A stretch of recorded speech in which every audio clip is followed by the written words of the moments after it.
আজ আমি করব কচি পাঁঠার মাংস। মাংসটা আগে আমি জল দিয়ে ঝরিয়ে রেখে দিলাম।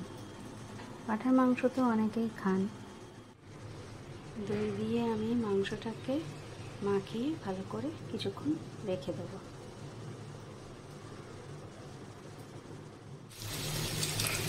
আমি কড়াইয়ে সর্ষের তেল দিয়ে তেলটাকে একটুখানি গরম করে 1 টেবিল চামচ মতো সর্ষের তেল দিয়েছি। দিয়ে তেলটাকে গরম করে তার মধ্যে আলুগুলো ভালো করে হলুদ আর সামান্য একটু নুন দিয়ে ভালো করে ভেজে নিলাম। কড়াইয়ে তেল নিয়ে তার মধ্যে আমি মাছটা গরম মশলা এবং তেজপাতাটা একটু ভেজে নিচ্ছি। পেঁয়াজটাকে আমি ভালো করে ভেজে নিলাম। এবার আমি মাংসটাকে এর মধ্যে দিয়ে দেবো।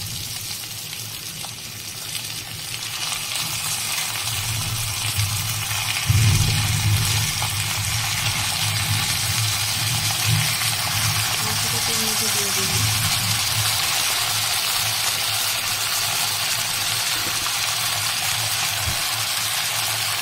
এবং মাংসটাকে একটুখানি নাড়িয়ে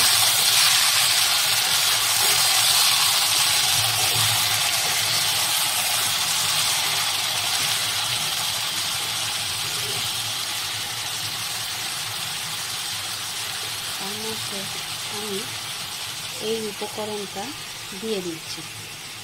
এর মধ্যে রয়েছে পেঁয়াজ, আদা, রসুন, গোলমরিচ, আস্ত গরম মশলা এবং আস্ত জিরে, তার সাথে আছে লঙ্কা। এই সমস্ত উপকরণ একসাথে করে আমি কড়াইতে দিয়ে দিলাম।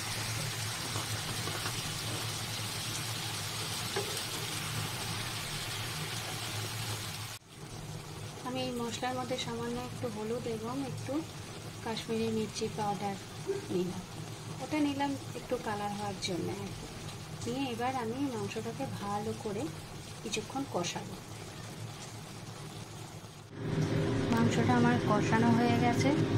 এবার আমি সামান্য একটু কড়াইতেই জলটা দিয়ে গরম করে এই জলটাই আবার মাংসের মধ্যে দিয়ে দেবো।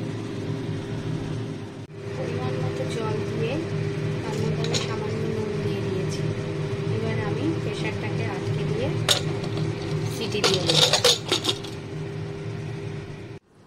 মাংসের সিটি পড়ে গেছে, আমি খুলে নিলাম। মনে তো হচ্ছে হয়েই গেছে, দেখা যাক। পাঁঠার মাংস আমার রেডি। এবার আমি একটু টেস্ট করে দেখে নেব।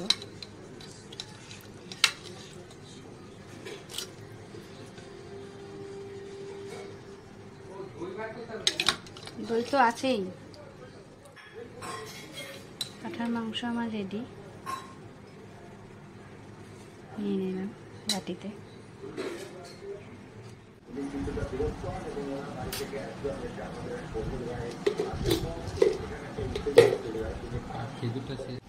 এবার একটু টেস্ট করে দেখে নিই কেমন হবে।